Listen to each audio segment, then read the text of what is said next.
Je rêve. Je rêve de découvrir de nouveaux lieux, de me faire de nouveaux amis et de vivre de nouvelles aventures. Il faut s'en méfier parce que il y a une sorte de dépossession là, non pas simplement du métier comme on le verra tout à l'heure, mais aussi de la vie privée.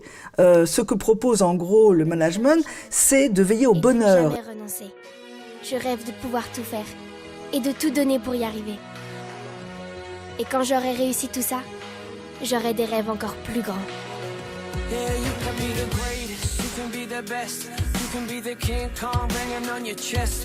À l'usine Fenwick, comme chez Toyota, chaque salarié doit proposer quotidiennement des idées, des astuces, des solutions afin d'améliorer la productivité et la sécurité de son poste. Je ne rêve pas seulement quand je dors. Certains rêves demandent des efforts et de la patience. Et parfois même un soupçon de magie.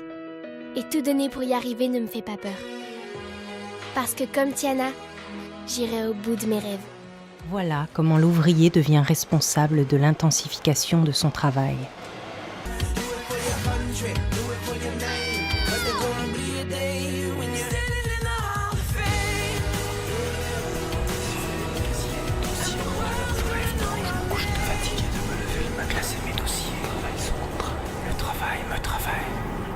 La pression du résultat, la menace d'un licenciement, voilà quelques-uns des ingrédients du burn-out. C'est le mot d'origine anglo-saxonne qui qualifie l'épuisement psychologique et physique que subissent certains salariés. Follow your dream, the courage found within. Your soul is keeping you so strong that you could rise each time you fall instead of on your own. Mais quelle est cette douce mélodie? D'où vient-elle? Un homme jouait d'une flûte en argent dans la rue. Les enfants se mirent à l'observer avec curiosité.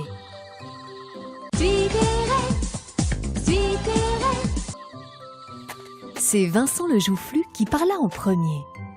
Qui êtes-vous? Et que faites-vous ici? Mais l'homme ne répondit pas.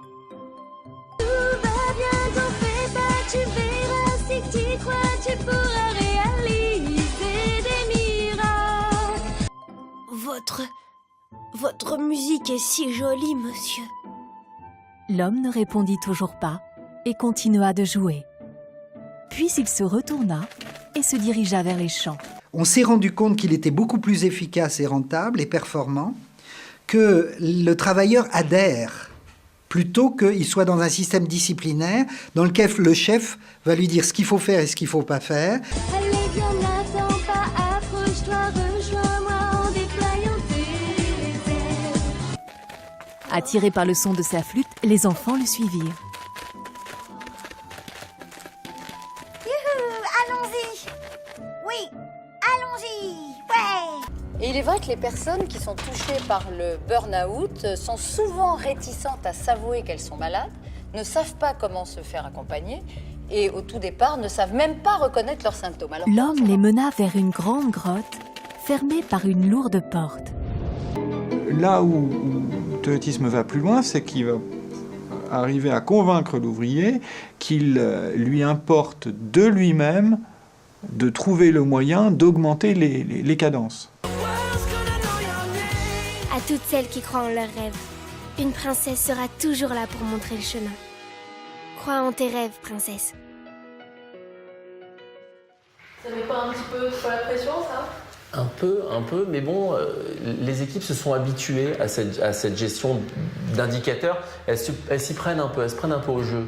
C'est-à-dire qu'après, c'est des repères pour elles aussi, elles se prennent au jeu et elles ont envie de réussir. Si tes rêves, ils te donneront le pouvoir de tout changer. Le zèle, il faut que le zèle soit standardisé et que le zèle soit conformé en fonction des critères. Je vais te donner un exemple. Alexei Stakhanov.